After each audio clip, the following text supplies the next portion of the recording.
Assalamualaikum warahmatullahi wabarakatuh. Hai, perkenalkan saya Umul Kadriyah. Kali ini saya akan menjelaskan tentang kelimpahan unsur alkali tanah.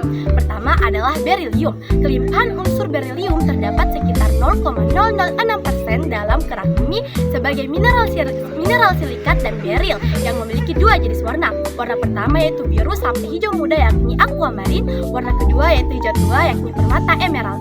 Itu magnesium. Kelimpahan unsur magnesium terletak pada urutan ke-8, sekitar 2% pada kulit bumi. Mineral utama yang mengandung magnesium adalah carnallite, dolomit, dan magnesit. Air laut juga mengandung magnesium sekitar 13% dan merupakan sumber magnesium yang tidak terbatas.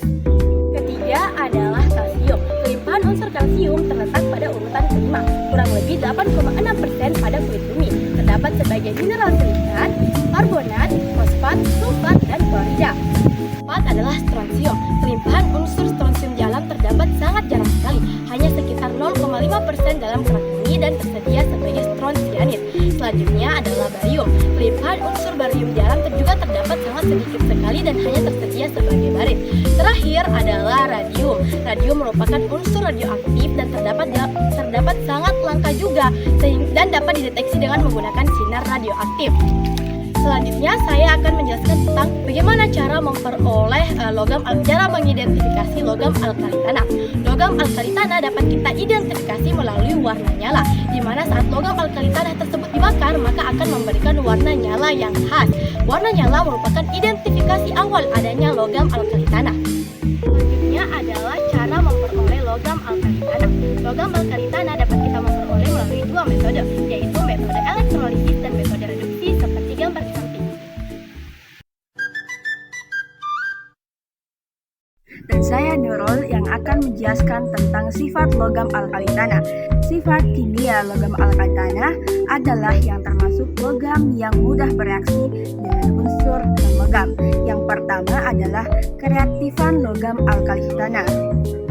Logam alkali tanah bersifat reduksi kuat.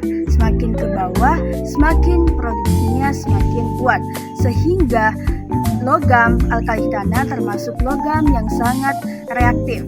Kereaktifan logam alkali tanah dibuktikan dengan kemampuan bereaksi dengan air yang semakin meningkat dari berilium ke barium. Selanjutnya yang kedua yaitu sifat logam dari sifat basa LOH2. Dari berilium ke barium, sifat logam dan sifat basa logam alkali tanah semakin kuat. Logam berilium bersifat amfoter sehingga senyawa BeOH2 kali bersifat amfoter pula, yaitu dapat bereaksi dengan asam maupun basa. Jika senyawa BeOH2 kali bereaksi dengan asam, berarti senyawa BeOH2 kali bersifat basa akan melepaskan ion OH-. Reaksinya yaitu sebagai berikut. Jika senyawa BeOH2 kali bereaksi dengan basa, berarti senyawa BeOH2 kali bersifat asam. Untuk memudahkan penulisan reaksinya, yaitu senyawa BeOH2 kali ditulis sebagai H2BeO2, sehingga terlihat jelas bahwa senyawa tersebut akan melepaskan dua ion H+ dan reaksinya sebagai berikut. Yang ketiga yaitu kelarutan basa LOH2 kali.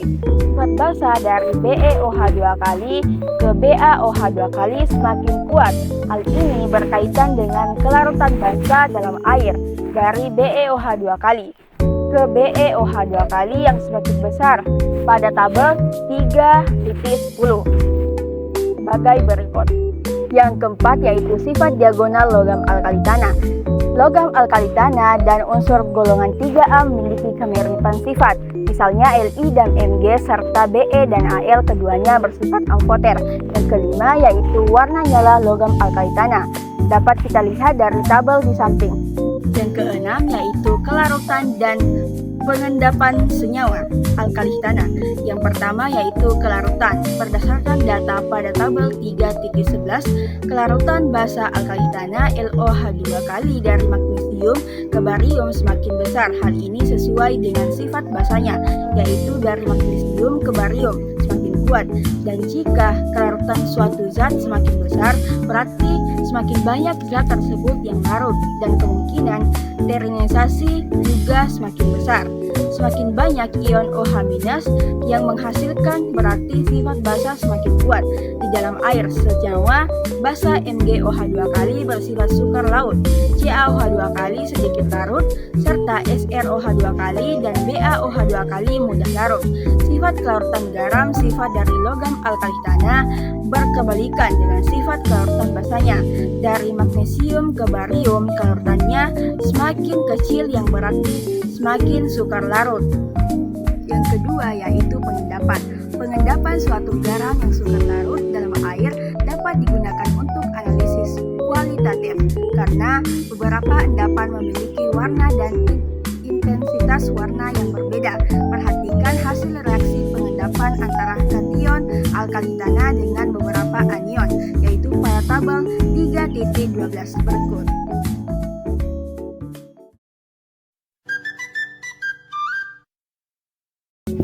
Perkenalkan, nama saya Kina Mesyara Amalia dan saya akan menjelaskan sifat fisis. 1. Dari berelium ke barium, jari-jari atom meningkat secara beraturan. 2. Pertambahan jari-jari menyebabkan penurunan energi ionisasi dan keelektronegativan.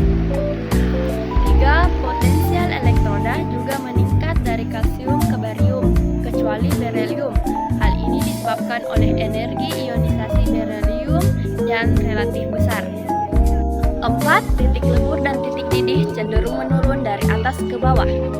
5. Logam alkali tanah banyak tersebar di udara laut dan mineral atau batuan dalam bentuk senyawa.